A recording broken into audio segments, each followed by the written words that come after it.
All right. Hey guys, welcome back to another Doing Fools podcast. We have the famous Nybar with us again. What's up, Nybar? How you doing? I'm not sure about famous, but I appreciate that. Oh, you're famous. You're famous. Yeah, every time I say Nybar, CDH players just start shaking. Thanks. Ooh. Now, today we're talking about black and then mono black. This is the second episode of the third episode of my series that I'm doing colors in CEDH. So I'm really excited. Black is one of my favorite colors in CEDH. Probably my favorite. Not sure. My baby Tevish is mono black.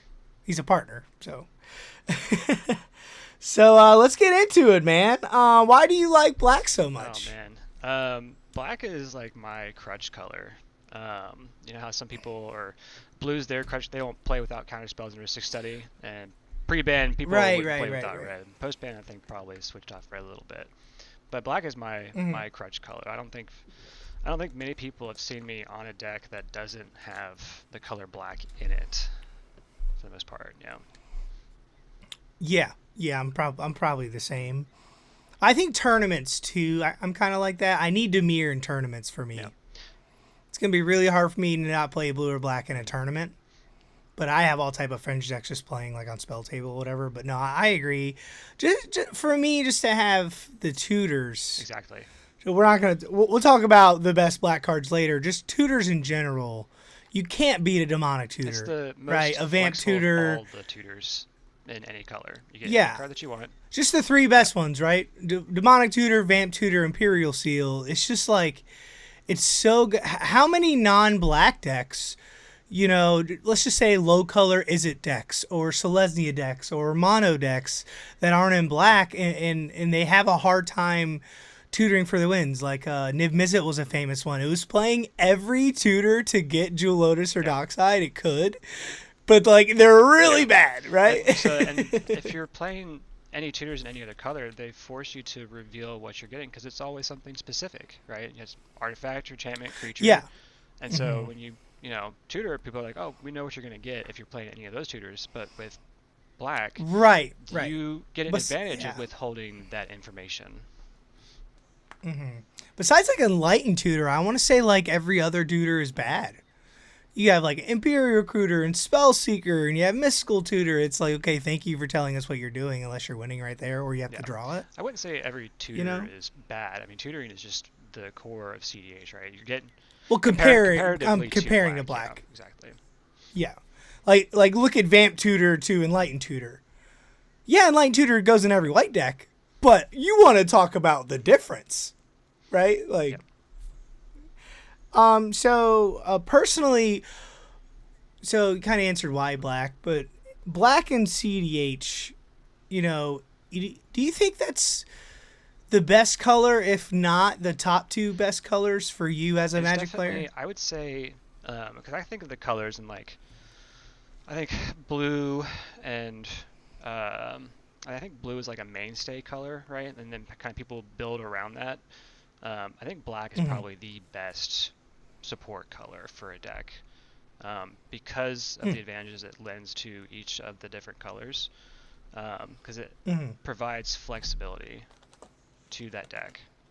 I don't know about I mean, we can agree to disagree. I don't know about support would be the name, because I think blue is the best support, because one of the last podcasts I did, you kind of look at the core. We'll go over the cards later, but kind of spoil some of these, like Orcish and Dark Ritual and Necropotence. For me, those are more combos, and the card quality is so high on those.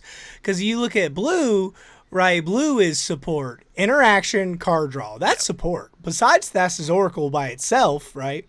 Without black, I feel like that's the best support color. I feel like with black, like you said it a minute ago, I think it's the best crutch. I think it's the best, hey, I have 5 mana.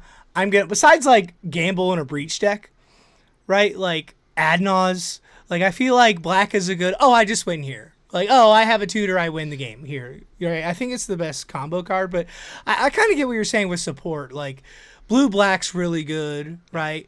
Black green, it can do its thing, right? Like just because it has that power of black compared to like say blue white. I think blue white's good. It's fine. White's definitely gotten a lot better, but it doesn't touch blue-black, right? Yeah, I'd say so. It's just historically, right, in Historically. Maybe CDH, times are right? changing. Blue-white seems to be doing pretty good in the metagame right now. With I've been hearing some rumors of a certain starfish that's making waves right now. Yeah, that's like one Yeah. deck, but that's because the commander's good. I just mean generally, you put up blue-black cards and blue-white cards. It's like, okay, I'll sacrifice the silence effects for Yep. tutors, Mm-hmm. right? And Toxic Deluge, the Rituals, Tainted Pact, the Thoracle combos. We'll get into Thoracle console, Tainted Pact later, but I just feel like I think black is definitely the best color when it comes to a crutch. Bringing to tournaments. I feel like when you go from tournament CDH to like on spell table and play with your friends, I think you can bring anything that you want to that. Right? I can be like, hey, I love this 5-color Dragon deck that I put all the CDH staples in. I love playing it. It's good. You could probably get a game or two, right? But I think going to tournaments, if you're not packing black in there, there's got to, like before, you need a good reason not to play red and play blue. I feel like black is, just like you said, just like the blue. If I'm not Dimir, my commander better be busted, like a Magda, right? Or like even the 5-color guys. The 5-color decks, really, they don't have a lot of green in them. They don't have a lot of, like blue in them, really. They have the white stuff. I feel like black, every 5-color deck has a Dark Ritual, has the tutors, has a Oppo, has a Orcish, because you need those pieces by themselves. Like Timna Thrasios. Why is Timna Thrasios good? We were talking about it earlier.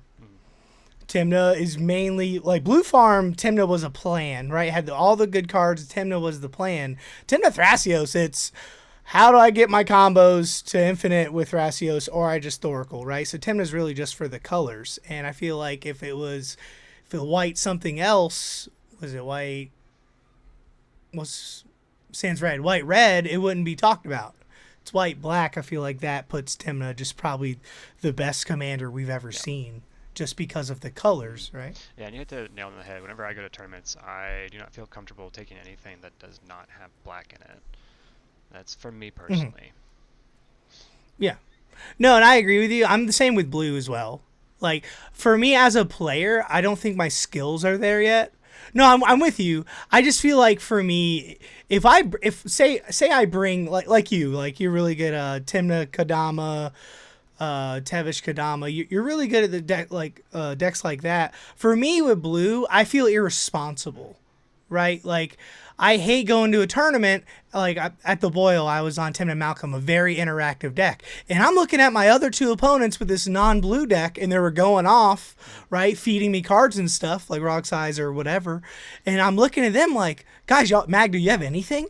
Like, do you? And they're just like, nope, we don't have interaction on our deck. We're non-blue. So for me, I feel irresponsible. But someone like you, I feel like you're probably a better player than me. And in the way you build decks, like your Kadama decks, like I feel like they're very, very, very interactive. Or like your Temna decks, you have that white suite where you don't need to. You resolve a silence, you win. You don't need counter spells. Or you don't need that card draw because your commanders draw and your commanders are busted, right? But I definitely, like, gun to my head, I would rather bring black than blue to a tournament, if that makes sense. You know what I'm saying? That's kind of where I'm getting at. I'm not... But, I mean, nowadays, CDH, it's the 3-4 color piles anyways. So if you're playing Sans Blue, like, it's fine. But it's like, just show me, right? Kick my ass first. Let me see it. But, like, and I kind of want to segue into... I'm doing a lot of yapping, but I'm going to get into you talking about it. But, What you got? Crick, I want to talk about Mono Black, and I was looking at Mono Black, and I was like, Crick, Turgrid, Shieldred, there's not really a lot of Mono Black, and going through this, all the colors, Mono really isn't that good besides Mono Red, and I wanted to talk about Crick a little bit. Crick's insane to me, but I think why he's so good is because the mana, right, and one tutor Crick wins, and that deck plays every single tutor, right? So that kind of, I feel like I'm going to segue talking to you about it. This is why you play black, is really the tutors. So you could take a deck like Crick and make it good. So that's why I want to ask you, is tutors probably not archetype, but like best thing to do in CEDH. Maybe Yeah. card draw could be a little I mean, better. so But like how, like if you could take black tutors compared to any other thing ever in CEDH, it's probably the best thing, yeah, right? I mean, it's just that's what gives the format its consistency, right? The ability to keep winning on turn 2, turn 3. We have a 100 card deck. We're not in those first, that first hand or the mulligans you do, and you go down to 5. You're like, hey, at least I got a tutor, right? And then I can get the game plan going to try and win by turns 2, 3, or 4, right? That's just how every deck has its tutors, right? Some are not as good as the black ones. So the black ones just get whatever you need at the moment that you need it. Yeah, like vampiric tutor versus mystical tutor. Mystical tutor limits you on a couple things. Okay, counter spells or like an ad nause or like a demonic tutor or like a good sorcery, right? I can't tell you when I first did Gemstone Caverns going second, Vampiric Tutor before my first turn, how strong, how unbeatable I felt. That's good. It was just like a turn 0 tutor, and now I have at least 2 mana with any card in my deck. Normally it's like a Ristic Study or something, but still, like, that is so strong. And then Demonic Tutor. I'll put Demonic, if we're doing a ranking list of CDH cards, which I might do in the future, Demonic Tutor's gotta be top 3 cards. Essentially, yeah. Just by itself. Yeah. I mean, the cards are so powerful. Really the only limit is the pilot's decision making, essentially. That's how strong those cards are. Because you can pick the wrong card, I've always said. Yeah, right. But I could tell you how many times, that's just my experience, how many times I don't know what I'm going to tutor for when I tutor. I was like, okay, I have this Vampiric Tutor, what am I going to get? I don't know. Oyster. And then I see my deck, and then I find the card, and I'm like, oh, I just went here. Or, oh, I could get this. I didn't know I could get this. You know? That's a funny story I said in a podcast before, but I wanted to tell you about it. I think it was like 6 months ago, I was on Temna Sakashima, and it was like a smaller, like 30-person tournament. It was really fun, right? I actually won the tournament, but that's a whole nother thing.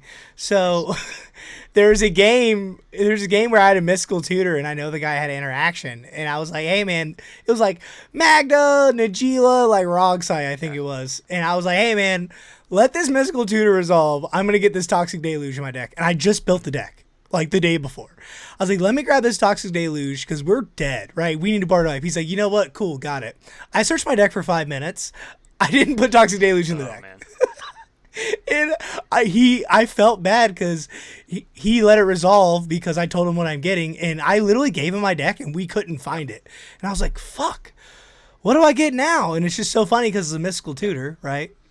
So then what happened was I was like, well, let me just grab this Tainted Pact for later. I don't think there is a later. So 3 turns later, I reveal a Thoracle somehow. I don't know if I drew it or I showed them. And they're like, didn't he tutor for Tainted Pact 3 turns ago? And I was like, that's his Oracle?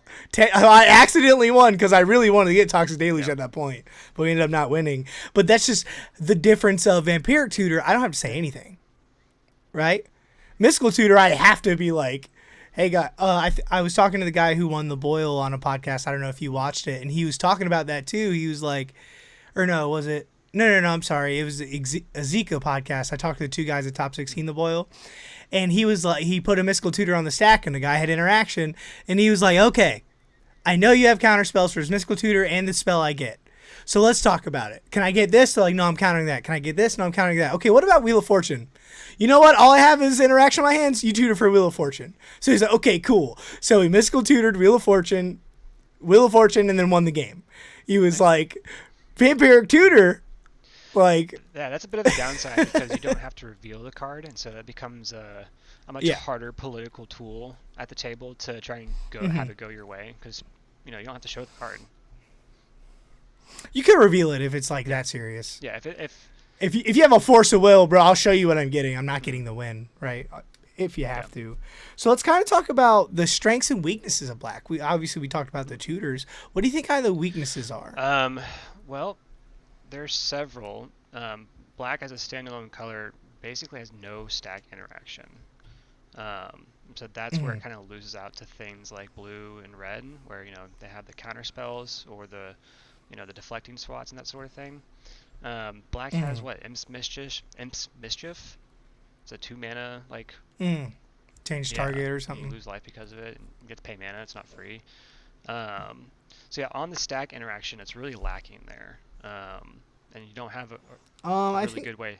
Oppo, Orcish. Yeah. So, but That's that's about it. putting it on the board, right? Fighting Yeah, in yeah, the, yeah. You fighting in mean the air. like Yeah, counter spells counterspell? and that sort of thing. Fighting Yeah, in the yeah, air yeah, rather than on the ground, right? I kind of have like an image of the stack kind of like being up in the air above the battlefield. yeah, So that's where yeah. it kind of doesn't have a lot of strength there. It also doesn't really have in its own color, like it can play artifacts and stuff, but in its own color, it doesn't have a way to protect its own win attempts, like blue and white does. Mm. So The only thing I can say about black, kind of counter arguing you against that, is it's probably the best removal yeah, color, yeah, like I do by have that as far, one of its right? strengths. Yeah. So we're just going over the Yeah, like weaknesses right now, right? Like it doesn't have oh, it okay, does not yeah, have a yeah. great way to protect I'll win just attempts. it doesn't have it. Yeah. Right. It doesn't have interaction Mm-hmm. as in like counter Yeah. spells, but what it does make up Is for creature removal. is Yeah, oh my it's one of the god, best creature removal. holy I mean, it yeah. has. I have a list of some of the cards here. I Yeah, know it's got Deadly Deadly Relic Relic, is one. Dismember. I mean, 1 mana. That gets around Yep. indestructible. That card's You got insane. Slaughter Pact, Snuff Yep. Out, Toxic Deluge is a board wipe. It's. I mean, people say Toxic Deluge is one of the best board wipes out there for Yeah. the We're gonna cost, talk about that right? card later. And then something that came out. I think was it this summer? I think it was. Flare of Malice has been really hot too for a lot of people. Just another free gotcha card, like get rid of all of your biggest stuff. Yeah. Yeah. So really good creature removal package is what it's got for its strength. Yeah. And I was talking to my buddy the other day. He's really big on Eureka. I feel like okay, Eureka's probably not a top 10 deck. I mean, it could be in this meta maybe, but it's definitely like one of the best casual decks ever, and it's probably top 15, 20 CDH deck. And he was saying, I feel like it's only busted. The deck is busted because it has black blue. He was like, I think if you have any other two color combination, I don't think it's as busted. Because how many times you've been like, oh, okay, Eureka Trigger, Vamp Tutor. He wins here. We're cooked. You know what I mean? So that kind of gives me the idea of the way that Eureka works in that shell, being able to essentially like draw cards off of combat damage, right? And then having those top of the deck tutors, right? Mystical Tutor, fine, right? You get to find your spells and you have to reveal it. And the Vampire Tutor, I mean, people know you're going to be putting something important on top. It could be a bomb to take you out with damage, or it could be a combo piece to try and win the game. Really good in Yuriko. Yeah. Right. Right, yeah, for sure. But continue with the interaction package. Besides creature, does it have any removal? I think it has Feed the Swarm, but that's not played in CDH. It's starting to kind of creep into a little bit of green and white in that kind of removal package. It still doesn't deal with artifacts very well, but it has a couple of ways to get rid of enchantments. It's got Feed the Swarm, and then most recently, Withering Torment was printed for it. 3 mana, instant speed, remove creature or enchantment, and then you lose 2 or 3 life or something like that. So it's got a couple options for enchantments, which is something that the mono black as a color is weak to, like artifact, enchantment, permanence, because it can't get rid of those very easily. So I have it as another weakness. It's just weak to like the artifact, enchantment, stacks pieces, because it just doesn't have a way to get rid of those. But again, like we can talk about it all day long, but normally like there's not a lot of mono black decks. Yeah. And then I feel like all the stuff that black is missing, like say a 2-color Dimir deck, blue picks up, right? So when you talk about black, you're talking about 3-4 color piles, and I feel like whatever it's missing, you have the blue, you have the white, you have the green, right?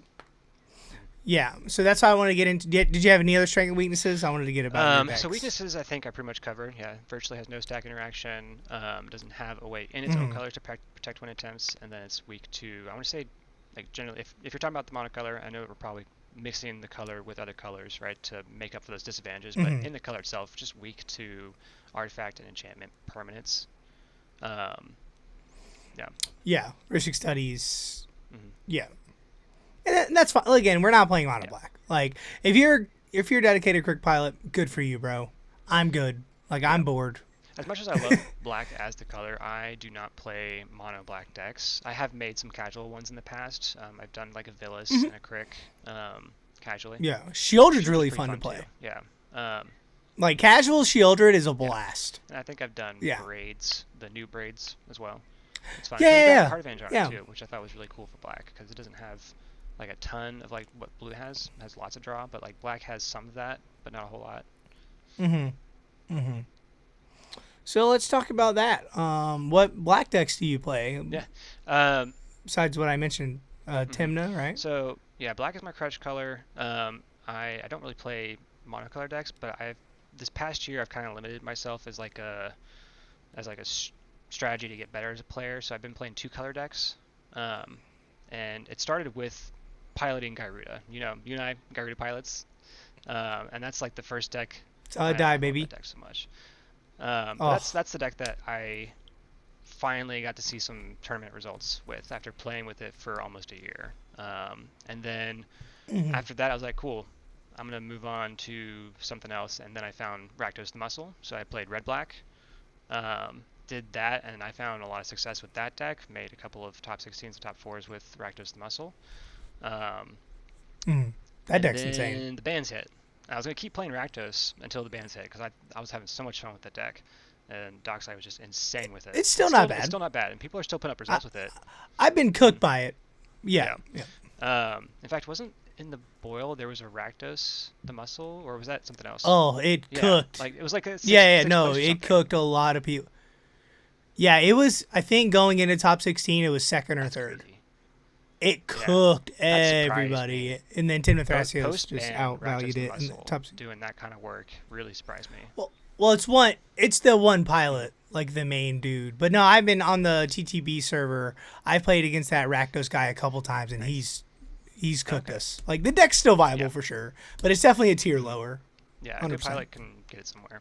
But yeah, after the bans, post ban, I switched over to I made a prediction. It's like, okay, I can do Orzhov, I can do Golgari. I think Golgari is going to be better going into post ban. I think we're missing Dockside, we're missing Mana Crypt, Jewel Lotus, we're missing mana. So green has some mana options that I wanted to try out and push. And so I was like, what am I doing? I'm gonna do Tevesh Kodama because I was missing a little bit of Kodama in my life. It's something that my brother has. There's Tevesh, buddy, the great Tevesh. Nice. My brother who got me into CDH, he's Timna Kodama player. Dante MTG for those who know him. And so I wanted to get back to some Kodama stuff. I played his deck before and I really liked it. And so I did some Golgari, Tevesh Kodama, and did a top 16, top 4 with that in my local area, so that was nice. And then most recently, I've I've opted into a third color, and I've been doing some abs in with Timna Kodama, and did a top 16 down in Waco just this past week. Yes, it's on EDH top 16. I saw it. I think you got 8th. Yeah, I got 8th place. Yeah, that was a good time. I think about 80, 81 players or something like that. So a good sizable tournament run too. Yeah. Okay. I'll do a side note a little bit. How's Abzan feel? Absent, yeah, in Absent tournaments? is my favorite 3-color combination. I like it. I think with those colors, I have the protection of white, I have the mana with green, and then I have the flexibility of black that kind of fits my play style. I try not to do my least favorite colors are probably red and blue.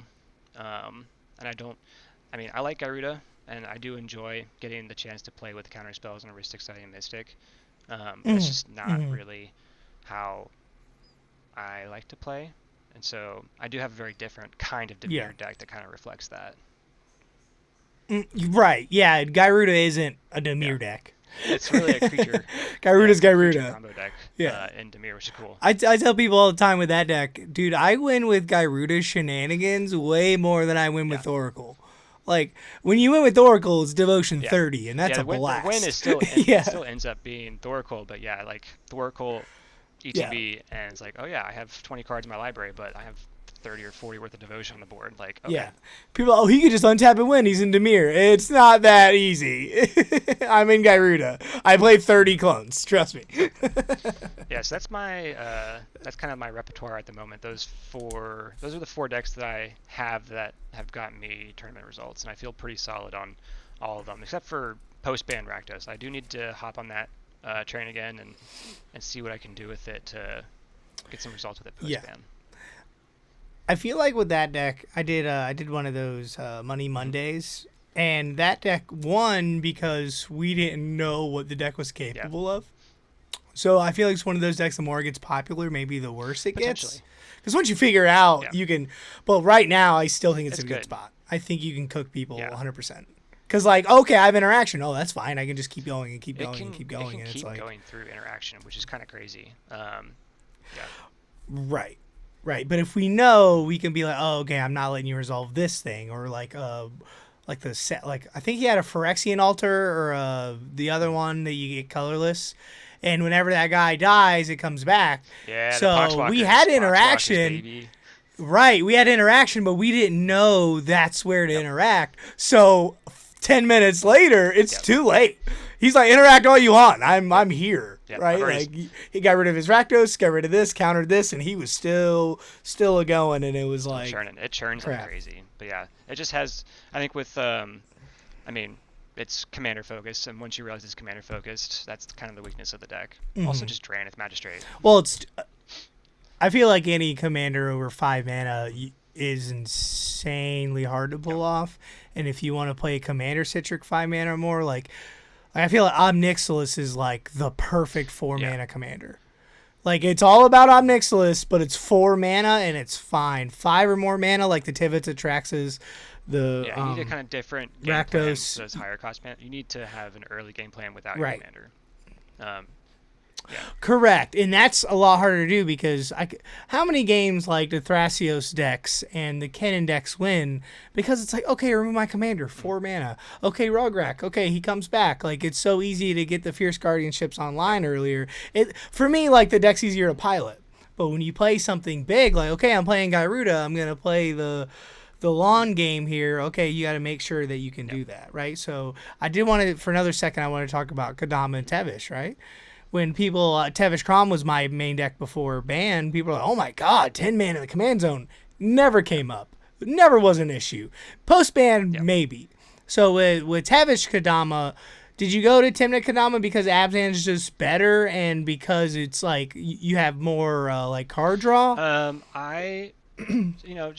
always brewing. And so I was like, I could either go, continue my challenge to myself and go into Orzhov, which at the time I was like, I don't really know if I want to go into Orzhov just quite yet. Yeah, I don't know, man. Orzhov's rough. I had, at the end of November and then the first week of December, I had 2 tournaments with some pretty substantial prizing on the line, some Gaia's Cradles that I wanted to get. Spoiler, I didn't get them, but, I tried. And I did fairly well in both events. And so I wanted to up, giving it another color, gives me a better shot, I think. I can play the 2 color decks pretty well, but I wanted to give myself just a little bit more. I think Timna is just a solid commander, and again, I've played my brother's deck before. I made changes to it to kind of fit my play style. Yeah. Right. And I kind of feel like you're like me in a way. Well, I think you're a better CDH player than me, but in general, right? I don't play meta decks really in tournaments. Like I almost brought Rogsai. And for me though, I know, say 4 months ago, I know deep down, if I grinded Blue Farm, because I have the knowledge and this is what I do, right? I have a CDH podcast. I'm fairly confident in my ability. If I took that deck as much as I could and tournament grinded, I think I would do fairly well, right? But for me, I'm just like you I wouldn't have any fun and I wouldn't enjoy that. Granted, we all love enjoying winning, but for me, I enjoy playing Magic, and I feel like if you're going to play in a tournament for 12 hours, you're going to play something that you enjoy playing, because you're on that 12th hour, you're on Blue Farm, but that top 16, you could just punt because you're just bored out of your mind.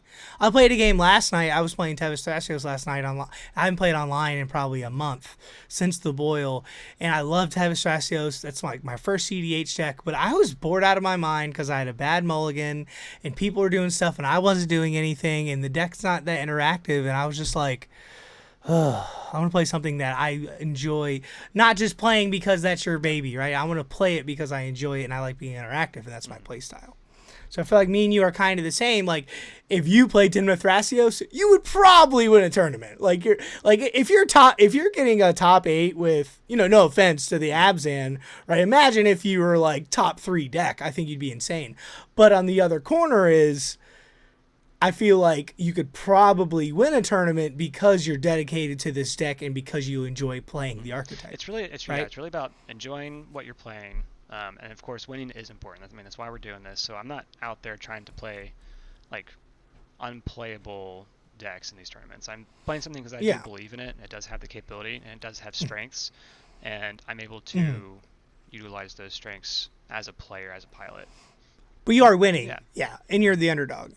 Like 5-color, right? Like I'm on a Zika right now. It's one of my decks, and I'm asking the guys. I have an Azika pod coming out, and I'm asking them. I'm like, hey, why not Najila? Why not Kinrith? Why not 5-color X? And they're like, well, first thing, Azika's underrated and she's cracked. Second thing is you can say, hey, I'm not playing Najila. I'm not playing Sisay. So you kind of get the underdog. So I feel like with you and Abzan, you can do that.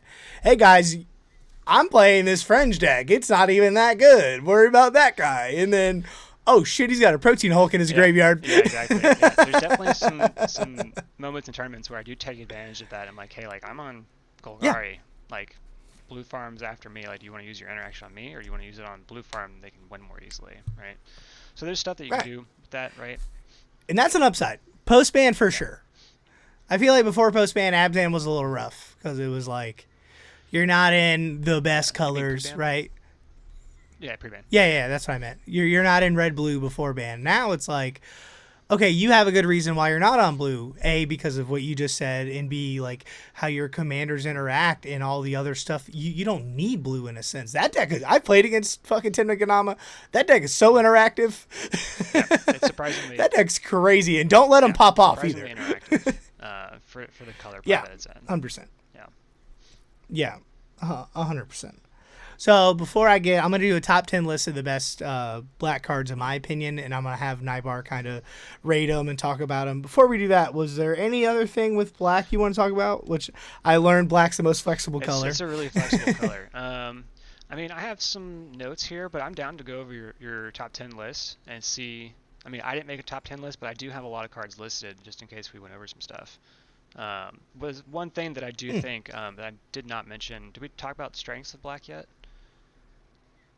Yeah, the tutors. So there's the tutors. I was thinking just a couple of thematic strengths to that specific color.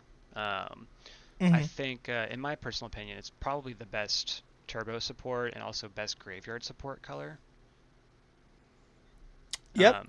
I was going to talk about that in my top 10, but 100%. I think it's not even close to the best. Reanimate? Yeah. Like, definitely. Well, Breach, besides Breach Breach, good, right? So when you talk about like red black, like there's Breach and then you have Reanimate, like both of those together, awesome. Entomb, right? Great stuff. Black green, right? Black green is great graveyard stuff. Golgari is known for graveyard. Black blue has the Meme Betrayal. Yeah. Well, let's talk about that a little bit. I love Reanimator decks. Yeah. That's like one of my favorite things ever. How come it's not as good nowadays in modern CEDH? Like, yeah, you have the decks, like your deck, right? You have that. But like, remember 4 or 5 years ago, before I really played Razakath, Reanimate was like one of the best strategies. Yeah. Entomb Reanimate Avilis is a thing, right? How come Reanimate packages aren't really that prevalent anymore? If you're talking about like just simply like reanimating like the big fatties, like Reanimate, Animate Dead, I'm gonna entomb this thing and to get this thing and the combos and the Hermidura combos. A lot of the graveyard stuff people are kind of going away from. One thing I would argue is that Breach has kind of taken over as like the main graveyard strategy, right? Yeah. So, It's probably the best Yeah, combo it's besides it's a Thoracle. combo, Yeah. and it gets you whatever you want from your graveyard as long as you have the mana and the cards to exile, right? Super good. Definitely Mm-hmm. the best graveyard thing to be doing because it allows you to cast anything that you want from your graveyard. Um, why is Reanimator not a good strategy? I would argue that Reanimator is probably a very important strategy right now in CDH. It offers a super, like just a whole nother level of flexibility to playing. You're using your graveyard essentially as an extra hand. Yeah. And I think most decks are doing Right. that right now. Yeah. Maybe not a good strategy, but maybe underplayed is what I should mean. Like, I love it. I think it's really good. Like, I love playing Gyruda, and right now I'm on Yeah. Glarb. People Glarb don't is understand how good... doing numbers right now. It's not, like, a top No. 10 to me. But once you start doing the surveil stuff, and once you start, like, flashbacking stuff from your graveyard, and, oh, I'll just cast this Yawgmoth's Will. I have 40 cards in my graveyard. How the fuck did that happen? Right? You know, so I definitely feel like it's very underrated. But, like, every time I play you, I feel like every deck that you play is on fucking Protein Hulk. And you go, okay, Entomb, okay, that gets countered. Okay, I'm going to do this. Oh, let's print fucking Shifting Woodland. Gosh, Shifting Woodland's Okay, so good. that card's It's fucking so broken. good. If you don't have Shifting Woodland in your green deck because you don't think you can get Delirium, you're fucking high. That card is fucking It's so good. busted. That's why I'm doing the green stuff right now. It's just that the green got a lot of busted Yeah. cards this year alone, which is Mhm. great. But yeah, Yeah. I think Reanimator strategies are very prevalent right now. You're talking about like Tim the Thrasios, like it has the Hazel Brewmaster Devoted Druid combo. That's essentially Survival of the Fittest is a good card now. yeah. Before it was unplayable. And now it's like, oh, okay, discard Devoted Druid, tutor for Hazel, And win the game a if this one-card resolves. combo. Yeah, it's crazy. Yeah, 100%. Super good. Yeah. And then like all the decks that are you talk about Glarb. I mean, does the graveyard stuff.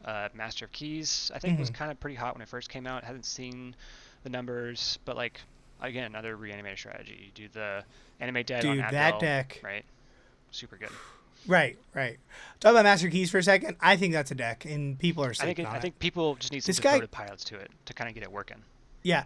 This guy casts a fucking Brain Freeze for like 45 on on the guy's instep. And I was like, that deck's on Brain Freeze? And I was like, Yeah. oh, he wins here. He put his deck in his fucking graveyard. I didn't read the goddamn commander. And he cooked us.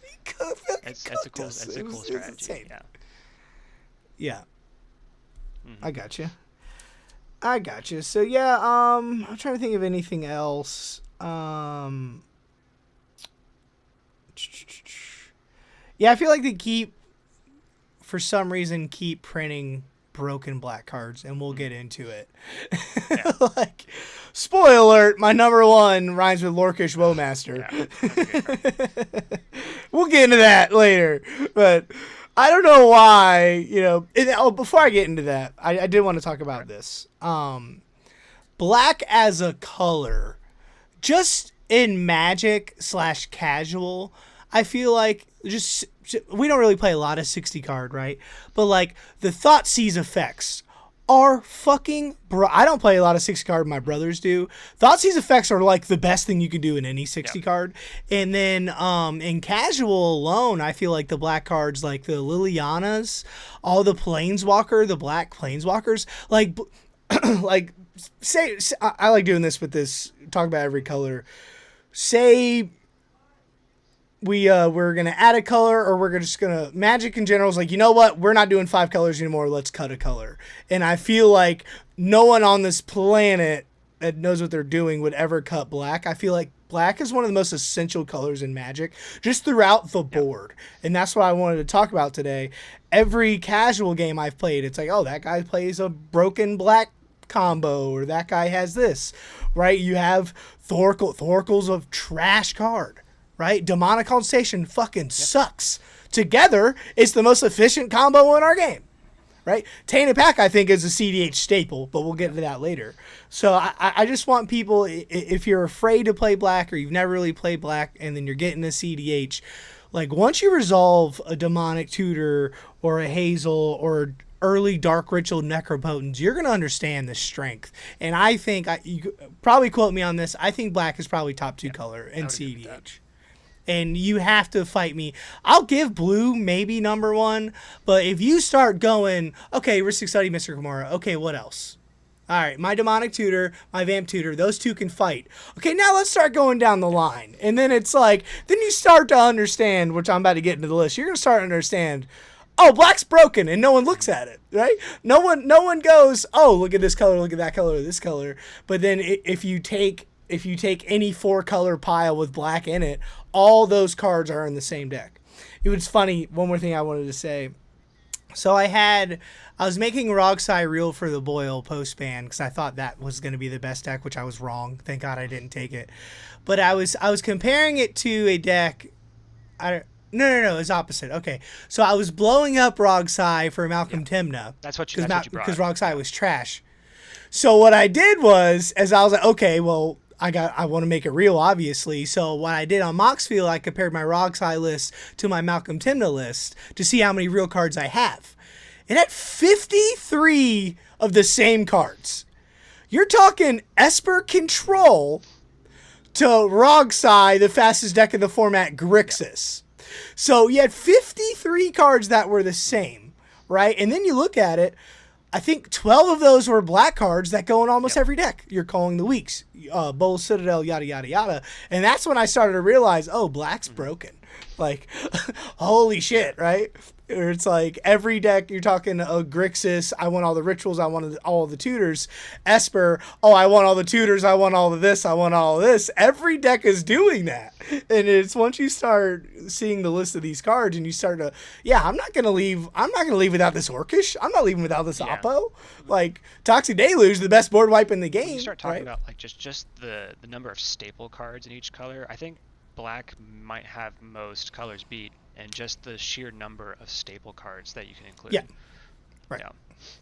Well, I mean, the counter spells. That's kind of the only that right? Blue and black might compete there, but like compared to like white, green, red, like 100%. Black and blue got all those beat. Yeah, let's talk about it. Yeah. We got Silence, Ranger, Captain, random white silence effect. Blue, you got Ristic, Mystic, Thoracle, counter spells. Green, you got the green tutors. There are a lot of green tutors. Right. I say green's probably and then red you have Right, third place. And then red, you have like two of the top 15 cards in red. You got Breach, so it's like, and then I guess maybe Rog itself, and then Flare, Jessica's Will. Gamble, up there. Gamble, Jessica's Will. But you're talking, one day I might do that. I might do an all, like, the top 15 cards in Commander that's not like Soul Ring or Command Tower, right? But 100% though, if you start to think about it, Orcish is top 5. Demonic Tutor's top 5. Dark Ritual's got to be top 10. That's 3 right there. 3 in the top 10. So we're already, like Adnons and Necropotence, right? Yeah, 100%. I'm just talking about generally, like, that's just those black cards going in every deck. Adnons, you have to find the deck. Necro, you have to find the deck. There's no black deck that's like, you know what? I don't want Dark Rid or Orcish. It's really hard. Yeah. Maybe Rogsai for Orcish. That's it, right? Like every black deck's like even 5 colors, like Nagila decks or Kindred decks. They're on Dark Ritual, right? Like it's just cards. It's a mana vault. Yeah, they're on Demonic Tutor. What black deck is not on Demonic Tutor, right? I don't care if you have no black pips like that. All right. So, anyways, black's good. We can both agree it's the most flexible and probably has the best cards in general. So let's go over. So my honorable mention was the Reanimator, like Reanimate, Anime Dead, Reanimator package. That was my honorable mention, which we talked about earlier. I really think it's underplayed. No one's playing it because everyone's playing Timna Thrasios and boring 4-color pile. But I think if you start to get 2-3 color decks and you start, like you said, the Glarbs and the Timna Kadamas, and you start to realize, oh, if I don't have an Agatha Soul Cauldron, we lose here, right? Like, I have this, and then I have a die trigger on the stack. Do I lose, or do you guys lose? And it's like, oh shit. So I feel like any type of Entomb effects, or even the Abdel stuff, like you were saying, the Master Keys is, hey, if I have an Abdel, or if I have a Animate Dead or Necromancy in my graveyard, I'm winning the game. It's like, or Food Chain gone. Okay, and I'm Animate Dead with my commander. Get a Thoracle, right? So we don't really talk about that. My number 9 is Deadly Rollick, and then all the good Yep. removal, which we talked about earlier. Isn't just Deadly Rollick, Dismember, Slaughter Pact, best removal? Maybe Swords is probably better, but besides that, Yeah, right? I think Deadly Rock's probably the best out of the removal package. I think that deserves that spot for sure. Yeah, well, I mean, it does have an asterisk. Your commander's got to be low. Yeah. But any like three mana and below, it's auto staple. But that's all the free stuff, right? Fierce Guard, Deflecting Swat, right? But Deadly Rollick's definitely for as there. many free spells that blue has to like counter things on the stack, black has a good number. Definitely, probably not equal, but it has like 3 or 4 good free spells to deal with creatures on the board. Mm-hmm. Especially if you're not on Adnos. If you're not on Adnos, Dismember is just, I think, one of the best cards ever printed. It's really good. Like, it goes around everything, 1 colorless mana. And even the power of Deadly Rollick, I feel like Roxai was on Deadly Rollick. That's how busted Deadly Rollick is. A 4 mana spell that's probably irrelevant 90% of the time. It's free with my 0 mana commander. That's how strong it is. And it exiles too. It's just another strength. Oh. God. Number 8, I got Cabal Ritual. I feel like putting that with like, are you separating Cabal Ritual and Dark Ritual? Am I seeing Dark Ritual higher up? Yes. Yeah. Dark Ritual way higher. Yeah. Number 8 is just Cabal Ritual in general because A, it's mana. Like we could talk about the mana, and then the Reanimator stuff. Threshold is a lot easier, and then how many Grixis 3-color, 4-color decks are on Breach? Like, if you see a Cabal Ritual in a Breach deck, it's over. Like, all right, 2 mana for 5. That's fucking insane. Yeah, that's a lot of mana for just 2 mana. Yeah, like, are you on your decks? I'm on Cabal Ritual in my Rakdos, and I believe I'm on it in Tevesh Kodama. Yeah, I think it makes sense in Rockside. It makes sense in the heavier black decks, and it makes sense on the 2-color decks. Now, the 4 and 5-color decks, you're not going to be seeing Cabal Ritual. Right, yeah. I'm just talking about like either Breach decks or maybe the Adnos decks or like a Graveyard deck. It's probably not 8, but for me, every time I've cast a Cabal Ritual, it's over because I would be on Adnos or I would be on Necro. Just okay, turn 2 Cabal Ritual for a Necro. How much more are you in the lead? It's a solid you know what I mean? surge of mana. I'd agree it's a good card. Does it make it number 8? I might contest you on this, but we can see where the rest of your list goes. Yeah, no, I probably Reanimate as a card is probably better than Cabal Ritual. Just Reanimate Reanimate just isn't seen in a lot of decks anymore, to be honest with you. A lot of the 4-color, 3-color piles cut Reanimate, but in the right deck, and historically speaking, Reanimate's better. For sure. I'm just talking in my experience of CEDH, Cabal Ritual is either one of the best cards that you want to see besides Dark Ritual in a turbo deck, and then in a 3-color pile is just really insane. But again, this is just my thoughts and my list, and then if you want to rip me apart, you're the black guy. Like, you're more experienced on black and you're the better player. Number 7, I got Oppo. That's a good card. Man, that's what I was talking about with Orcish Oppo. Yeah. Holy that's shit. a card when you are in a black deck, that's in there. That's a staple card. You see that across most decks that have black in it. Dude, Opposition Agent is one of those cards I hate putting in my decks. But every time an Opposition Agent is against me and I'm like, any other stacks piece, I'm good. Right? Like, I remember we talked about it before. We're on Dead on Board. We did an all Tevesh pod, and I was cooking with Tevesh Thrasios, and, nobody could stop me. And fucking Nybar has to be like, you know what? I'm going to oppo your fetch land because I feel like you're going to run away with this game. And that cucked me so hard because I did all the math. I did everything. There's nothing. Even counterspells don't stop me. I was, that far ahead. But that one crack of the fetch land, one oppo just changed my whole game because how I tapped and then I was fucked. And it was because normally I don't oppo on a fetch land. Yeah.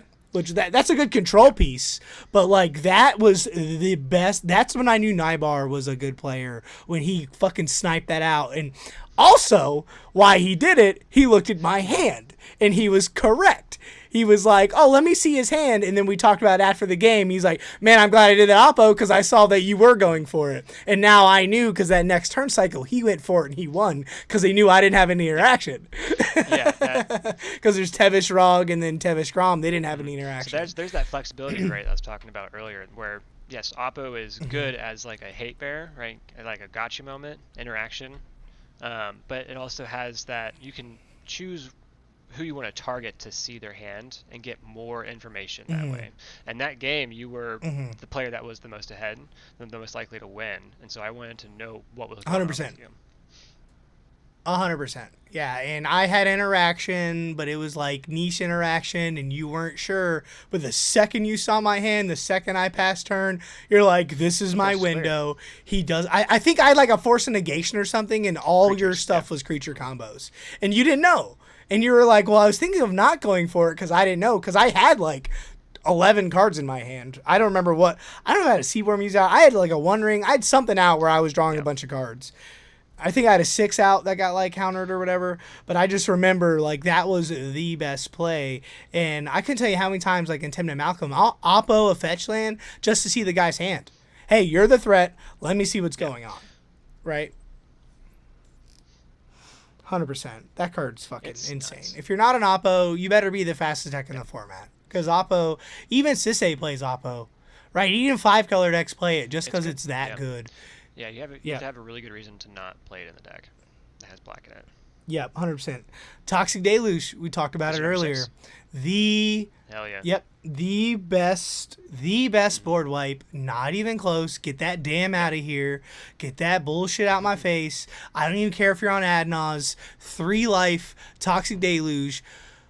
This card, I wouldn't say, Orcus just probably blown me out more, but this card, I couldn't tell you how many times where like, I'm taking this game over, and Kinnan or any creature deck, and then just a Toxic Deluge on 3, and you can't come back from that. A Kinnan deck does not come back from that, unless he has a lot of artifacts.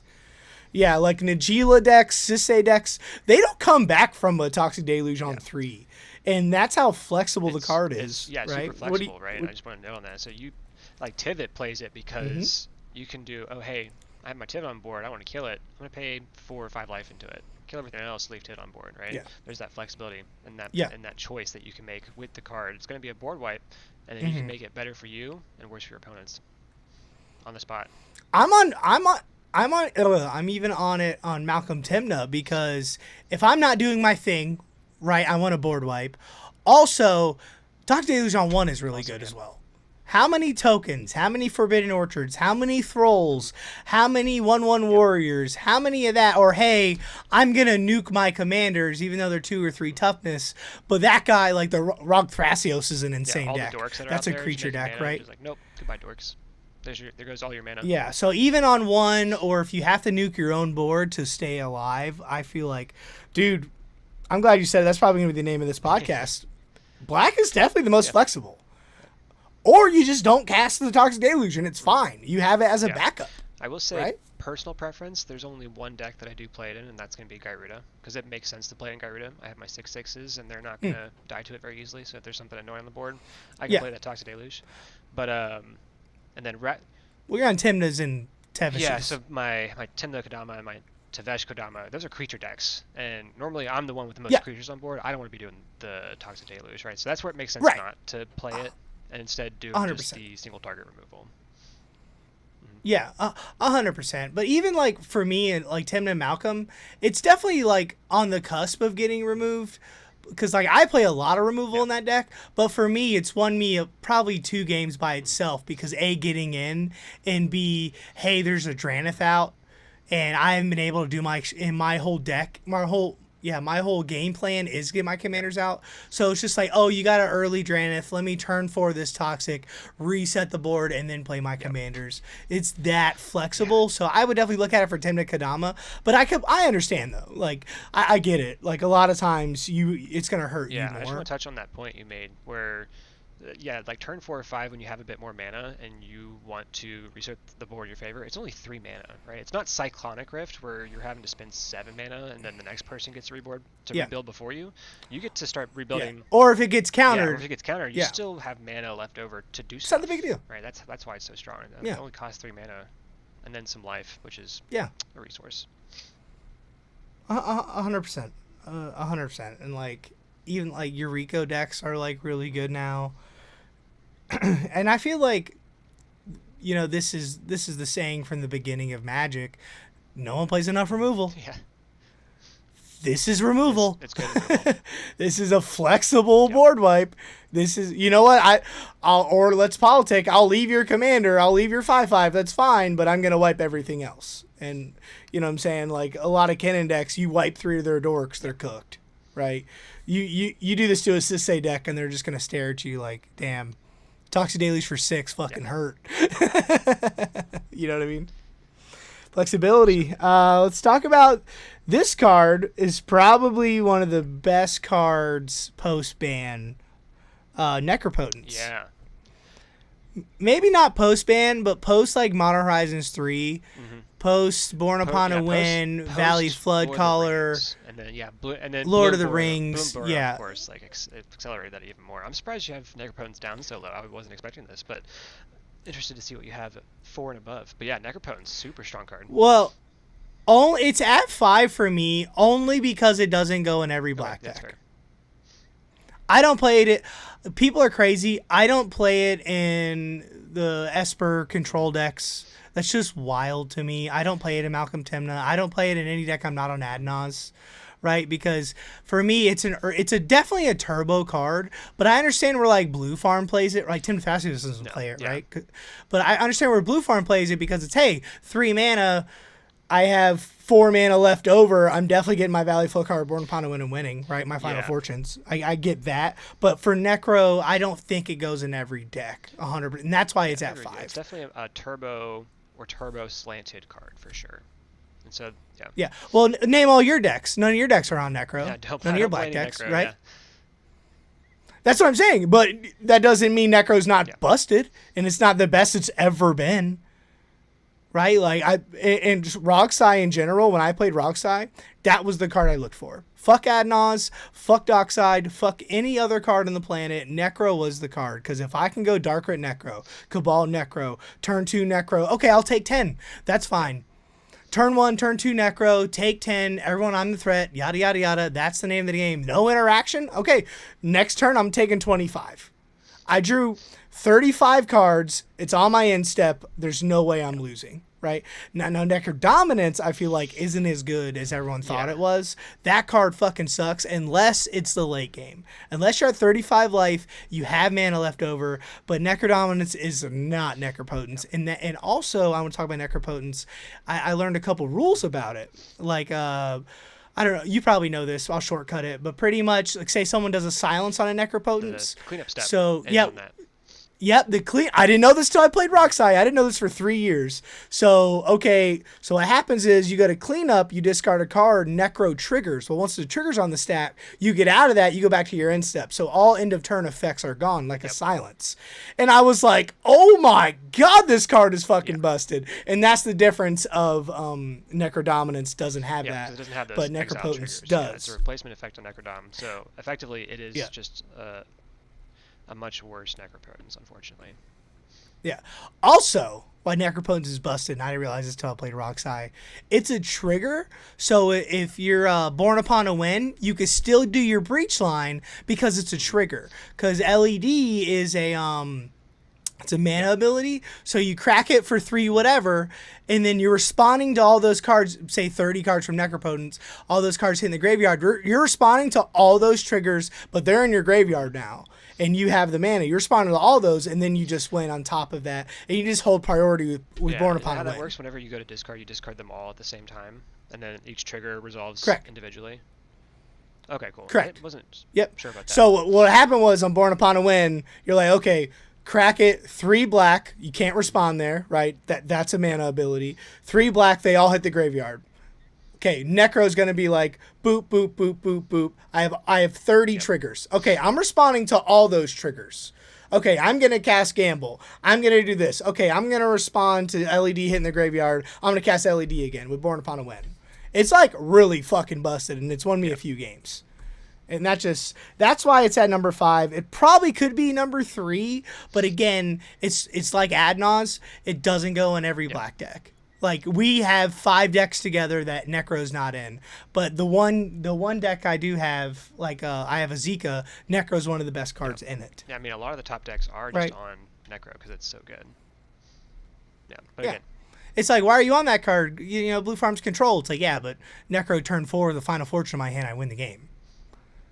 Yeah, 100%. Number 4, this might be controversy. I don't care. Controversial. Tainted Pact. No, that makes sense. I feel like Tainted Pact, like, besides Thorical, right? Oh, yeah, I don't have Consult on this list because Consult's fucking trash. Consult and Thorical belong together, right? But since this is mono black.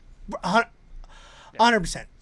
But Tainted Pact, I feel like it's in every black deck, even if you're not on Thorical. Because how many times have you been like, oh, I have Painter's Grasp and Tainted Pact on my deck. That's a win con in the non-blue decks, right? Like, every non-blue deck almost has that combo. And then Tainted Pact in general, it's just, I think it's played even if you're not on blue. What do you think about Tainted Pact as number 4? I agree with that opinion of yours, yeah. Necro's probably better. I would say, I'd say Necro's probably better, but I mean, Tainted Pact is essentially just a tutor, right? It's better than Demonic Consultation because you don't get any control. You have to know the card that you're getting before you search for it. Tainted Pact is like, oh hey, let's get around Oppo, let's get around Aven Mind Sensor, and let's tutor for a card, and you know, be flexible about it. We can stop whenever we want to. Really good with Glarb, by the way, because you can just look at the top of the deck anytime, right? Good with Mystic Forge, Abolis, Tainted Pact. Like, before I cast what's on top, I want to look at it first. That's one effect you can do while you're resolving a spell. Because, like, Adnaz, right? Adnaz, you could do that, too. But that's one effect. You may look at your library anytime. That's one effect you can do that other effects you can't do. It's got really good synergies with certain cards. And, just a really good... Again, gets around some of the stacked pieces as well. Like, where Demonic Tutor might be dead with an Oppo on board, Tainted Pact is not. Really solid card. Yeah. How many times where I'm like, yeah, guys, we lose here. I do have interaction, but it's a consult. It's like 90% of the time I lose. Tainted Pact, you don't feel as bad. Where you're like, you know what, this does suck, but I don't know what I'm getting here. Oh, I got a Fierce card. Sweet. Right? I don't have to name a card. I don't have to hope and pray. Or like, you know what, guys, I exiled my Thor. Right. And hey, name of the game, flexibility. Right? Oh, I got a Silence instead of a Fierce Guardianship. This works. Right? Yeah, flexibility. Tainted Pact, now I'm looking at it, it's probably 5 or 6, but just, I think that card is a CDH staple all day long. 100%. Even if you're not in blue, you play Tainted Pact. Number 3, I got Dark Ritual. Oh, yeah, makes sense. One of the best turbo cards. Talked about it before. 5 color decks are on Dark Ritual. It is, besides mana rocks, it's one of the most efficient things. Right? It's 1 for 3 all day long. If your even if your commander's 5 mana, and it's like, okay, I gotta, like, Omnixilus, the reason why it's still played, because instead of the Dockside, or instead of all the Jewel Lotuses that has Dark Ritual, you can still get a turn 2 4 mana commander, right? Yeah, just one of the most broken cards out there. You pay 1 mana and you get 3 back. Yeah, I think it's one. I don't know, is it Alpha and Beta? I want to say is that old. It's just one of those cards like Demonic Tutor. I don't know the specifics on that because I've only been playing for a few years. Yeah. Okay, yeah, me too. But it's definitely an older card, like in the 90s, and it's one. It's like Demonic Tutor. Oh, hold on. Oh, okay, I was confused. I was looking at my old list. That was my first list I made, and then right before the pod, I did another list. That's because I have Demonic Tutors number 2, but then I realized I wasn't doing tutors on this list. So that's the funny part. Yeah, I redid the list. So pretty much, Reanimate Package was honorable mention. Demonic Consult was 10. 8-9 was blank at the moment, but you could do whatever. And then Toxic Deluge, Oppo, Necro, Tainted Pact, Dark Rit, and then my number 2 changed because I'm not doing tutors. My number 2 is Adnaz. Yeah. I feel like Adnaz, besides like a turbo deck, because Necro is just insane, I feel like Adnaz is probably the most flexible card in black. Like, even I've played Adnaz and Tivits and Atraxa and decks that aren't Adnaz decks, and its instant speed 5 mana draw 10 is still good in any figment of the imagination. I've seen it in Italian. Adnaz is so fucking insane, and Adnaz is one of the one card combos where it's like, okay, like Thrasvile or any deck that is looking for one card to win the game to tutor for, and they have the mana. Adnaz is the card you tutor for in an Adnaz deck, and it's just that powerful. It's the number one card for me. If this card resolves, I win the game. Besides, like a Thoracle, right? If y'all let my in-step instant speed Adnaz resolve almost in any deck, I'm winning the game. There's nothing you could do about it, and that's why I have it as number 2. What do you think about it? Definitely not as high on Adnaz. I was expecting a little bit lower on your list, especially post-ban. Because okay. I respect that. Yeah, it just isn't doing the same. Like, it pretty much has to be in step for it to be, like, really good these days. Like, you can't main phase it and expect to be as, lucky as it was before when you could also hit Mana Crypt and Dockside. So I think well, Turbo's kind of... There's, like, no Turbo decks now besides Rog. Yeah, I would agree with that. Right. I think Turbo is being led by Rogsai, and we're gonna struggle a little bit until we find a couple of new decks that are turbo slanted that are doing well also. They may not have black in it. We'll see. We don't know what the futures hold right now for this post-ban. Yeah. Right. And I'm kind of talking as Adnaz as a card, though. Not as, this is what the format looks like. There's not really any turbo decks. Just generally and historically in CEDH, this is like the boogeyman of a card. Right? You see Adnaz on the stack, everyone's like, oh, shit. Right? And if a card can do that to a format, that's why I have it so fucking high. Dark Rip probably could be number 2 over this, right, in the tutors, obviously. But for me, in my experience, that is a card where I'm like, guys, we're dead. You got anything? We're dead? You got anything? We're dead? I don't have anything. Do you have anything? We're dead? Okay, he wins the game here. You don't even have to show me. Like, fuck, hopefully we get lucky, right? Okay. Yeah, I understand your points. I think... Personally, these days, definitely Necro is probably better than Adnaz. Yeah. I agree. Because it's hard to main fade Adnaz. I get it. But I agree with your points, though. I think, obviously, still a good card. The notoriety behind it, for sure, like, throughout the history of CEH, right? Adnaz deserves a top spot. And I just have a hard time separating, like, if we're going to make a current list of cards, talking about the current meta is also important for doing that list. Yeah.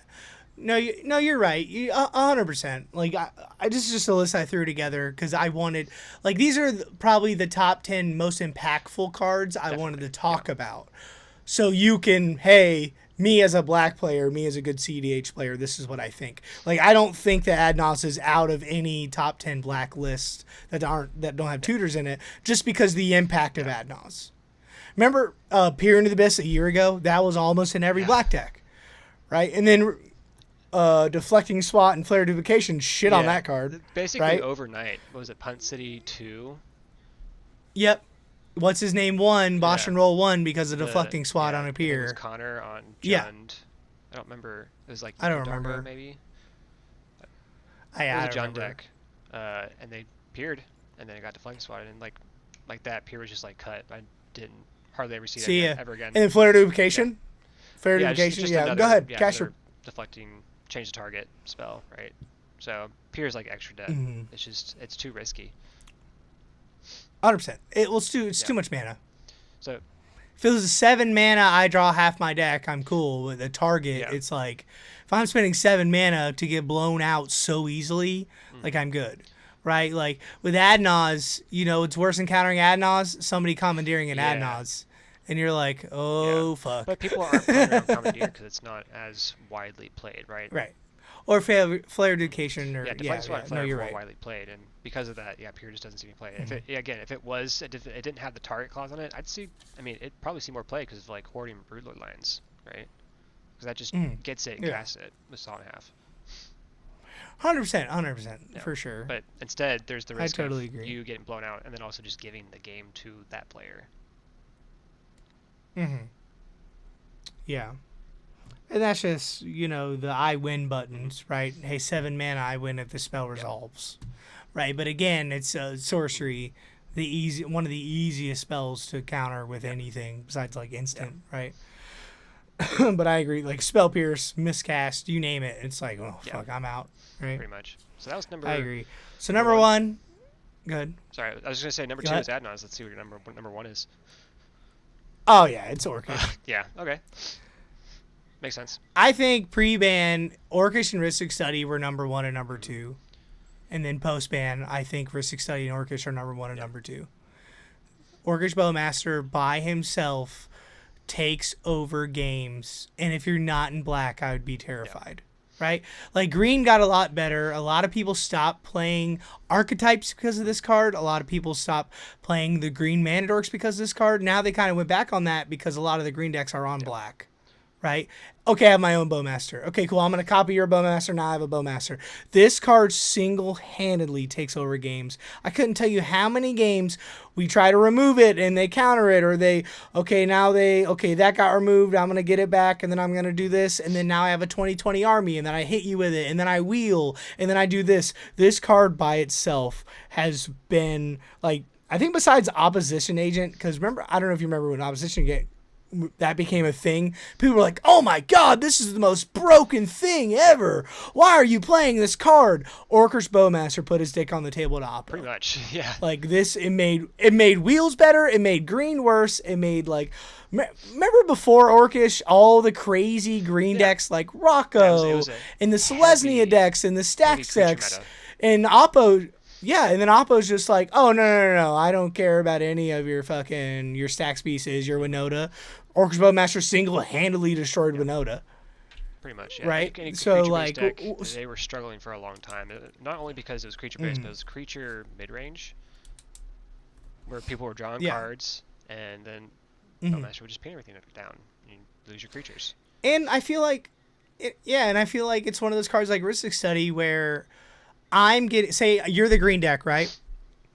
You're getting punished because I'm casting spells and letting Rhystic Study draw cards. And you're getting punished because I'm casting spells, letting him draw cards, and your creatures are getting sniped. Right?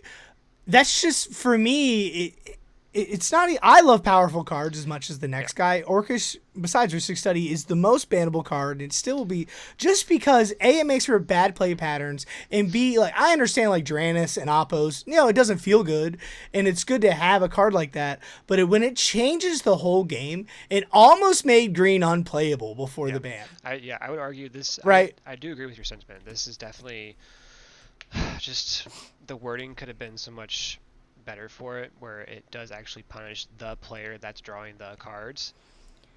Anything. If it would have been like, when a player draws a card, deal damage to them, or when they when they do this, or make it 2 black pips. Anything would have made it not so easy to just not throw it in your black deck. No decks need to play this card. They're not on wheels, they're not on this, they're not a creature deck, but hey, Orcish is in the meta, so I'm going to play an Orcish. That's the only reason why I play that card in a lot of these decks. And that's just bad to me. That's so bad for the format. And I fucking hate this stupid card. But I understand it's powerful. I love casting in Roxai. I love casting Wheel Orcish. That was a win con. Yep. I think... Okay, I'm going to deal 21 damage, get a 21/21 orc, and now I still have a Bowmaster with another wheel. Like, how are you losing? Yeah. The fact that it can target anything, that flexibility is just inherently so powerful and makes it so busted, because you get to decide where those beans go. Or, like, it could hit you. Not even just your creatures. It could hit a Planeswalker. It could hit your face, right? Like, that's just inherently, I feel like it was a mistake. But it's fine. Like, it's been over a year since Lord of the Rings. We're okay. I just think Orcish Bowmaster, besides Rhystic Study, you're going to have to fight with me on what card is better in this format. I think... Besides, like, Soul Ring, right? Like, Orcish is just so fucking busted for no reason, and it warps the game just like Rhystic Study, like no other. You can't play around it. Every single deck, like the better decks, the Tymna is probably the best commander. All those decks, Thrasios decks, they all draw cards, and that's the game plan, right? Pretty much. It's just like, Ugh, I hate that Yeah. card. But I think people are. I mean, it's obviously still a great card. I think I probably agree with it being, this is a list without the tutors, right? Because if it had the tutors on it, the tutors would just take up slots 1 through 5 or something. But without the tutors, yeah, I Right. think Orcish does belong probably at the top of that list, just because how it warps the game around it, like you said. Yeah. Yeah. Yeah, I think it's Demonic Tutor, Orcish, Vamp Tutor, and then everybody else. Right, and then you start talking about Dark Ritual, and then Ad Nos, and then you know what Yeah. I'm saying. Like, I don't think it's better than Demonic Tutor, but it's just one of those, like, Moxville, how they have Yeah. packages, and if you're building a generic 5 color deck with no inherent synergy, maybe a Kenrith, and you go, oh, okay, give me all the best blue cards, give me all the best black cards, give me all the best red cards, you're gonna see 6 black cards on there, and you're gonna be like, oh shit, I have Orcish, Dark Ritual, Tanapak, Necro, Oppo, Toxic Deluge. Oh crap! You know what I mean? I have to cut one of these because I'm not in black, right? Oh. But do you have anything else before we wrap it up? I mean, do you agree with Yeah. Orcish? Do you have Yeah. any other things you'd add on this No, I list? agree with it. I think, yeah, just to close it out, just a really, really great color, great support color. It lends itself to so many different strategies. Has the best tutors in the game. Um, the Mm-hmm. best color to pair with other colors for graveyard strategies. And again, I love playing graveyard strategies. I think that's probably why I gravitate towards that color so much. So Mm-hmm. Well, you said earlier too, Demonic Betrayal, Abrupt Decay, all those cards that have yeah, black in them. Holy shit! Also, we didn't even talk about how flexible is Orcish. super flexible. It's the most flexible Yeah, card. It goes in every deck with any deck restriction. It has no downside, not even a yeah. little bit. You get another body for a Yeah, Tenda yeah. deck. The fact that you get another body that grows with Timna is super insane. It's like one Yeah, of the best cards in my Timna Dama dude. deck. When this card got printed, I was like, finally, Blue Farm won't be the best deck. Yes, it's going to shit on Blue Farm. That is the best card in Blue Yeah, Blue Farm Farm. plays it. What are you talking about? Yeah. Tin was like, thank you. Um, So, yeah, I wanted to good. ask you, do you have like a favorite pet black card? Dismember? Dismember. Okay. I even put it in Ad Nauseam decks. I put that card in every single deck I can find. 1 colorless mana anytime I want to remove probably anything in this Yeah. format, right? Besides like a Kennen creature, right? Like Dismember is probably the most underrated card to me. That's a removal thing. We could talk about that all day long. And I think people don't play removal. And then also I did want to add, I feel like Grim Tutor's underrated. If you're in a heavy deck where you're like 2-3 color black deck and you want a combo, like after playing, like Rockside taught me a lot of lessons and I learned Grim Tutor's Grim Tutor's busted. good. Yeah, it's not a bad card by any means. It does. No, If and you're, it's not ever seen play and it's yeah, I crazy think the to problem me. is when you do start adding more colors, you're kind of pressed for those slots, right? And then you, Right. I don't think it goes in a no. 4 color And I deck. think even 3 color might be too hard. No. 2 colors for sure. Yeah, you could probably slot in a Grim Tutor if Yeah. you're really But combo. like in Esper deck, it's fine. Esper, Abzan, I feel like Grixis, it's fine. But again, it's not, no one plays it. Also, since we're talking about tutors, fucking Beseech the Yeah, Mirror. no, I have Oh my That's a good card. God, is that a That's a good card? That is one of the most cards me and my brother argued about. He's like, because he's not really in CDH anymore when that got printed. He's like, man, get that shit out of here, bro. Get that. I'm like, Yeah. bro. He's like, it's a diabolic tutor. I'm like, no, it's not. It's a 4-mana demonic tutor that puts it on the stack. And then he won with it, and he was like, you're right. It's a good card. I'm gonna crack this army token or this fucking mana vault or this soul ring that I already tapped and put a fucking whatever on the stack. That card's fucking busted. Why did they print that card is Yeah. beyond me. But that's one of my favorite black We didn't cards. even talk about Wishclaw Talisman either, because that's also a black card. That's played in just like a bunch of decks. Yeah. Yeah. And I've just been super off of Wishclaw lately. Just because I play more since I've gotten away from Grixis, I've been playing more control. And like it feels bad in my Tim and Malcolm deck where I'm just like, here's a tutor, guys. I'm not winning, right? I'm an Esper. I'm not winning right now. Late, it's definitely good. Or like, hey, I'm gonna play Wishclaw, tutor. I'm gonna bounce my Wishclaw back to my hand and Yeah, tutor. Right, like it's still good. Just for me, I'm on Beseech, Imperial Seal, Vamp Tutor, Demonic Tutor, all before that card. But like Roxai was insane because I didn't care. I was winning. I don't care. 3 mana, I win the game here. Right? You can do it on instant speed on your turn. Costs a black and 2 colorless pips, which is probably a better rate than Grim Tutor. It's probably why Grim Tutor doesn't see the play that it should. Yep. And 2 other things I want to add. It's about an hour 20 minutes. 2 other things. Yawgmoth's Will, I feel like, is really strong, but in the right deck. Yeah. I've played it in a couple decks where I'm like, maybe not. But like Galarb, it's fucking broken. Just accidentally broken. Any deck that just has it like that, I feel like Yogg's Will is really good. What do you think? I think any deck that wants to do the breach type thing but doesn't have access to breach should definitely be on Yogg. Right? Because breach is going to be inherently 100%. Better than Yogg's Will. So if you're in red, just play breach. Right? But if you're in Sultai and you want to do busted graveyard stuff, Yogg's Will's great. I love it in Sultai. Yeah, like my Tevis Stasios deck, it's like, okay, what do I want to get back? All my win cons, my Veil of Summer. I want to get back my Seaborn Muse, my Thoracle that got destroyed. I want to get back my Tana pack I used earlier, right? Great, and I think Yogg's Will is strong, but it's just one of those cards. It's very niche. Yeah, for sure. It doesn't go in every black deck. It feels bad in a lot of black decks, but in the right one, that late game, it feels powerful because you don't care about anything else. 3 mana, get my win con back. I win the game. 3 mana and have access to my entire graveyard to try for something again.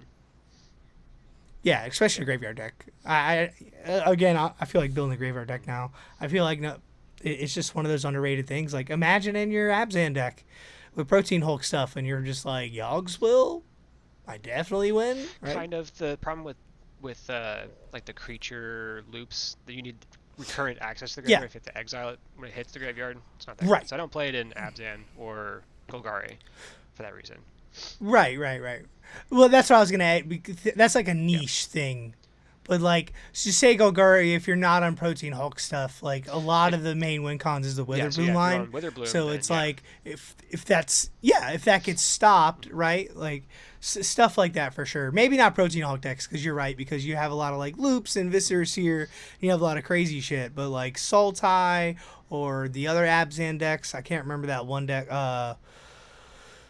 What's the guy with the big toughness? In Abzan? The partner. Yeah, he's black-green. Ikra Shadiki? Yeah. So a lot of Ikra decks, like Ikra Rog decks, a lot of those decks were on Yogg's Will because it was just like Ritual, Yogg's Will, Ritual, Ad Nauseam, or da-da-da-da-da. Like Yogg's Will is played in a lot of those like turbo, non-blue decks. They had the options like Witherbloom Apprentice and Dualcaster, Twin Flame Ultimate. Yeah, Praetor's Grasp. That sort of stuff where you don't need to loop the graveyard at all. But then they also had access to Breach, so they got the best of like both worlds, right? Where you can do the looping graveyard stuff, but then you can pivot and just do the one-time 2-card combo sort of deal. Like the Jund, right? Jund. I think Jund is, I mean, super unexplored right now in this post-mana. I think that might be like the new turbo color. Corvold, yeah. People are trying to make Corvold work again. Rest in peace, Corvold. I think there's some room for like Rog Ikra or Rog Rayhan stuff right now. That could be really powerful, but we'll see. Yeah, no, I 100% agree. And I think this format's a blast. It's so much fun. I think this is the most fun this format's been in 3 years. I'm having a lot of fun right now in this meta.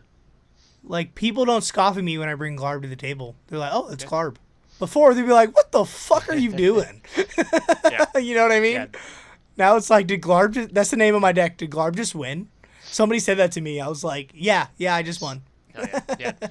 I cracked this Doomsday pile with Gush. Yeah, there's so much innovation that's being done right now, and we're, I think, not even halfway to figuring out what's going on. Yeah. Last card I want to talk about. We got 5 minutes. Sheoldred. Yeah. I feel like, as a commander, it sucks. It's good high power, right? But Sheoldred in a deck, like I had it in Tivit, and I don't care what anybody says, that was one of the best cards in Tivit. Because Tivit, it was a deck where I played it where you play all your mini hate bears like Douthie, which we didn't even talk about today. Douthie's probably going to be on this list somewhere if I was really thinking about it. But it, yeah, 10, 11, 12, 13 for sure, because Breach is still really good. But with Sheoldred, it's one of those I call them mini Tivits, where you played that card and you just forget it's there, like a Blood Chief in Italian. You just forget it's there, and you just keep burning and burning and burning, and oh, I windfalled here, and oh, now you're dead. Or oh, now I have my commander, and now I have a Death Touch. Or is it Menace or Death? Yes, Death Touch. And I just feel like Sheoldred is so underexplored in this format. People are so scared of a 4-mana card. It's insane. But Sheoldred puts so much fucking work in. What do you think about Sheoldred? I haven't seen one recently. And even if I do see one, I'm not doing like... Right now, being an advocate, I'm not doing like the Rhystic Study stuff. Yeah. I guess you're not on blue. Yeah. Okay. So yeah, right now, I don't have a strong opinion of Sheoldred post-meta. But maybe it does work. But I just think in the right deck. Yeah. In the right deck for sure. I was also going to explore Sheoldred as a commander, but it's not. Mono Black's not there yet. But definitely in one of those, like if Winota was in black, or like Tivit wants to play more, like stuff like that, where you want a hate bear creature. Where the mid range is just going to be like they have that new 3-mana colorless thing where when someone draws a card deals with that damage, like those cards. And then one of the best cards I saw, I believe it was in Magna, my brother was playing, was Uba Mask. That's like the best card in this format right now. Do you know what that card does? It's a 4-mana. If someone were to draw a card, they exile the top card of their library, and they may play it this turn instead. Oh, is that that's the one that combos with Draenith, where they just can't play cards anymore? Yeah. Well, that's fine too, but just by itself, it's just a 4-mana artifact. So like, there is no untapping with all these counterspells, right? There is no untapping with all these cards in my hand. There is no, you have to play them. Like, say I'm going off and I'm feeding his Rhystic Study. And the beginning of his turn, those cards are gone away forever. What if his Thorkel's gone? What if his interaction's gone? What if his tutors are gone? That card is so strong. So cards like that I want to explore, and cards like Sheoldred I want to explore. I'm going to try to find a deck that it's like maybe like a soup good stuff pile that has those cards. And I just want to show people how greedy they are. They just take a Tymna Thrasios, a Tymna Crom list online, and they go, this is the best thing to do. I'm going to play this. And I want to build a deck that just hurts them, because I feel like Brewer's Advantage is the best it's ever been nowadays, like you. Like, yeah, Tymna Thrasios is probably the best deck, maybe Kennen, maybe Blue Farm, whatever. That's fine. But I'm looking to build a deck that I can bring to tournaments where people are like, what the fuck is that? Oh shit, he's doing something. I was talking to Charles, the mono white guy, about God, that guy's so fucking awesome. Suppression Field. Yeah. Oh my god. Yeah. You want to talk about a card that costs 2 more? Yeah, all your activated abilities are 2 more. Fetch Lance? That's right. You know what a 4-color deck's gonna do to a suppression field? They're gonna fucking cry. Like, no, I have to counter that right now. Right, you counter it or dead. Yeah. So I'm brewing. I'm cooking a couple little stacks decks, little decks that have those cards effects in them, where it's just like, hey, I'm gonna hurt you if you do the normal thing. The niche decks obviously are gonna be fine, but just I'm looking at the top 5 decks that I think are, and I'm building a deck that's good against all of them. Like, you ever cast a Curse Totem in this fucking economy? People crumble. People are like, oh my god, I can get around Grafter's Cage. I can't get around a Cursed Totem. I have to remove that. Yep. Okay, cool. All right. I'm going to wait for you to cast your birds. You're a mana dork. I'm going to wait for you to get your Sisay down, and I'm going to cast a Cursed Totem and watch you cry. And then I'm going to play the game. Yeah.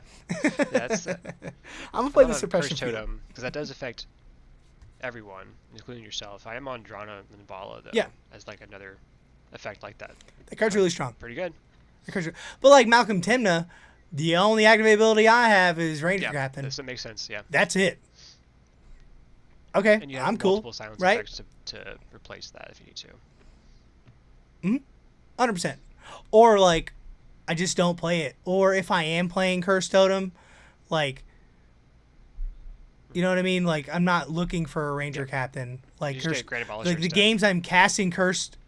But like the games I'm casting Cursed Totem in, I'm probably ahead, or I'm doing a lot of work to that pod where I don't need a Ranger Captain or have a Grand Abolisher or a Silence or an insert card here, right? So that's why, again, it's flexible. But we got off black. But